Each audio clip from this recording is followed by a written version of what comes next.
I think the thing that motivated me the most in my fencing career.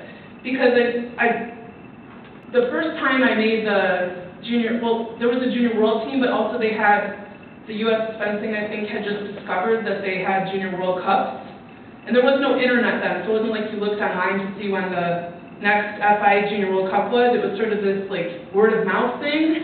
And there was this big, apparently there was this big World Cup in Budapest.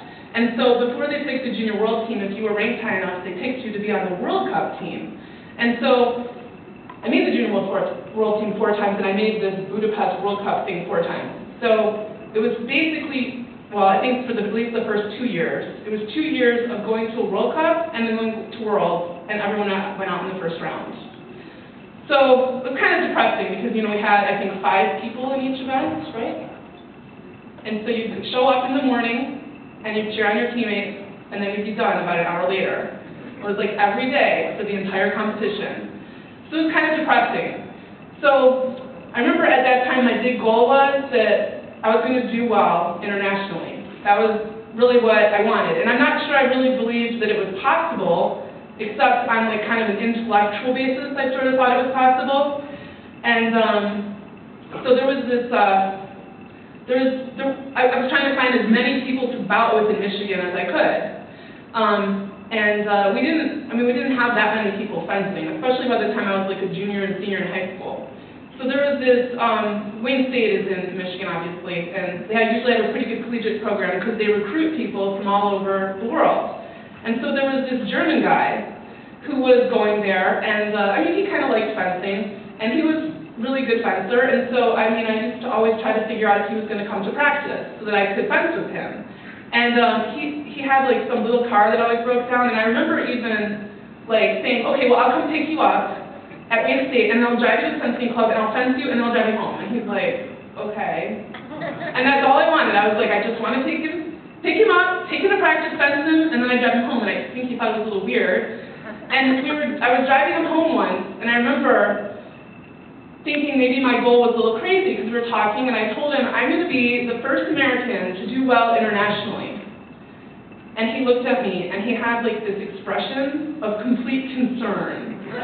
Maybe I had gone off the deep edge, and he's like, you know, I really think you should focus on your schooling. And I was like, whew, that wasn't very supportive at all. But I kind of, he graduated, he left, and I kept looking for people to fence with at Wayne State, and then I ended up going to New York. So, I'll come back to him in a couple minutes. But anyway, I remember as I progressed, I started going to Senior World Cups, and I didn't really have great success. At Junior Worlds, I think I was like in the top 16 once. And the whole team got a little bit better, so now we would go to the World Cup, and everyone would go out in the second round. And sometimes, once in a while, someone would make the drill elimination match. So that was exciting, but it wasn't like we really had a lot of people in the top 8, ever. And so, I remember I went to Marseille one year, and it was getting to the point where I was like, there's no way that I'm going to do well internationally. I'm done being a junior, I never really made the results I wanted, and, I'm in the middle of college, and maybe it's not going to happen. And we went to this tournament, and there was someone from our hemisphere, not from the U.S., who was in the top 8, and I was like, every tournament you go to, every big World Cup, have you ever noticed this? There's always someone in the top 8 that doesn't really belong there. Maybe they had a good day, but they never make the top 8 again, or they have a weird style and they just had good matches, or someone was injured. And I was like, I just want to be that person one time. Just one time I want to be that nasty person that kind of sneaks into the final. So, and I moved to Rochester, I started training full time, and I ended up getting good international results. That was really exciting. But I can tell you that every single time that I made the final, I was like, yeah, I was that nasty person.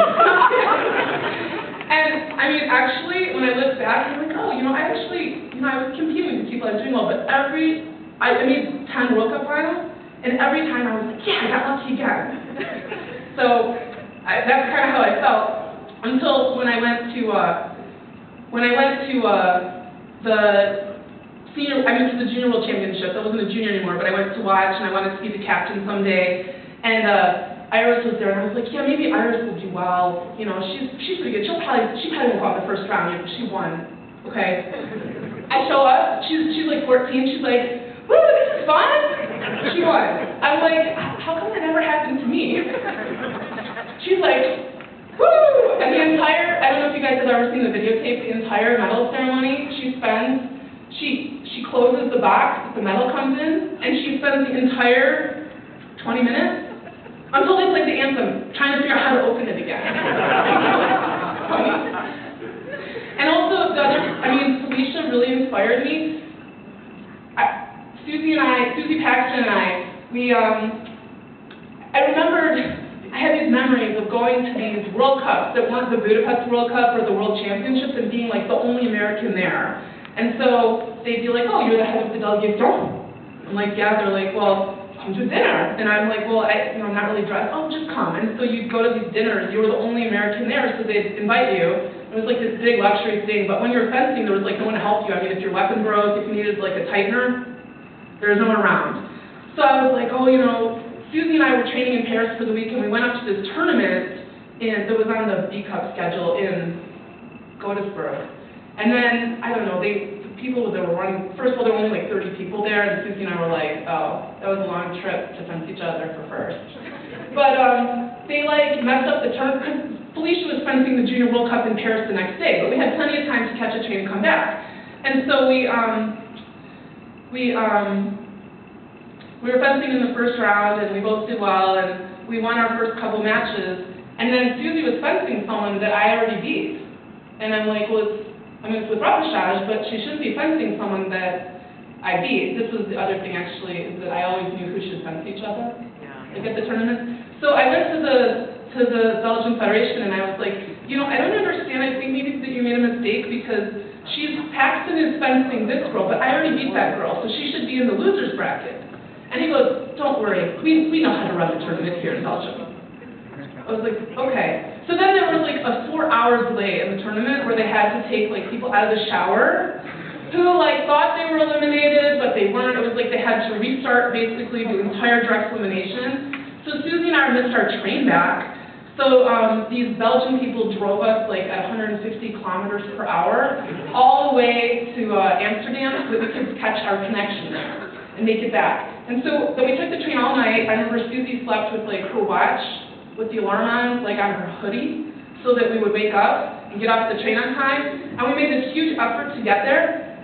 And Felicia's like, oh yeah, hi. I was like, and there were tons of people there. I mean, I didn't really picture it, that, supporting her, and she won the tournament. And I was like, maybe actually the U.S. is doing a lot better now, and these are like real results, and we're like a presence now. And that was one of the most exciting things for me to realize, and I mean, I still see it now even though I'm not really competing. My husband and I, we check like the FIA World Cups every week, and we're like, look, we had someone in the top 8, we had someone in the top 16. It's like really exciting for me. That was always my goal. So anyway, I don't really have enough, that's pretty much all I have to say. So. I don't really have enough time to thank everyone who helped me get this, but the most important person to thank is always your parents. My parents were great. They supported me financially, and also they were very supportive. They always were willing to talk. They came to competitions. My mom's not here because even now she took my daughter up to bed. But my mom used to carry around this like big video camera and tape all my bouts because she was like so nervous, so it gave her something to focus on besides whether I was going to win the bouts. The only part of the story I forgot to tell you is that when Felicia and I and Jane, we all lived together in Rochester, the phone rang, and Jane's like, oh yeah, it's for you. And I was like, hello? And it was that German guy from Wayne State. And he's like, you're ranked in the top 10 in the world now. So I just wanted to tell you congratulations for making your goal. And I was like, that's so cool. So, I wanted to thank the Hall of Fame committee and Andy, of course. And Andy, I've always found it really disappointing. Where are you, Andy?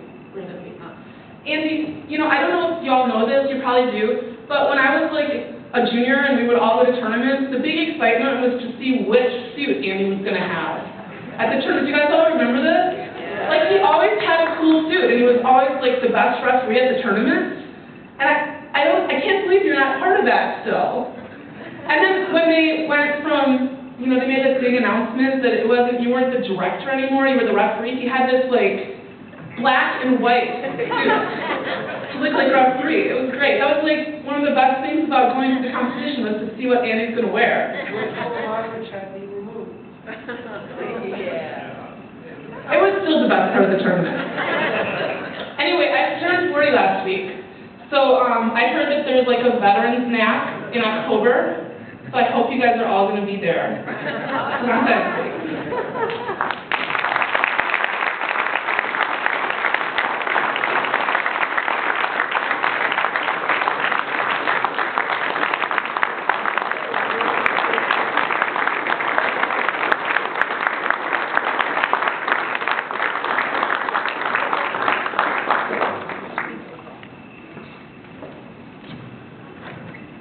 So, you know that Carl Borak is very sick, and he emailed a statement he'd like people to read, but we're going to have it at the door so people can take something that he wanted to read. This just came in just before this happened. So we're going to have it over here, so as you leave, please take Carl Borak's words so you can look it over. And rather than my reading it and taking more of your evening, you may have things to do. And I do want to just notify you that we did have the election for next year's inductees. And even though it's on our website, I know most people are busy like saying silly things to each other or underpants or other important things on the internet. So I'm going to tell you who the people are who are being inducted next year at the Dallas National Championships. The first one is Henri Utenhove, famous Belgian.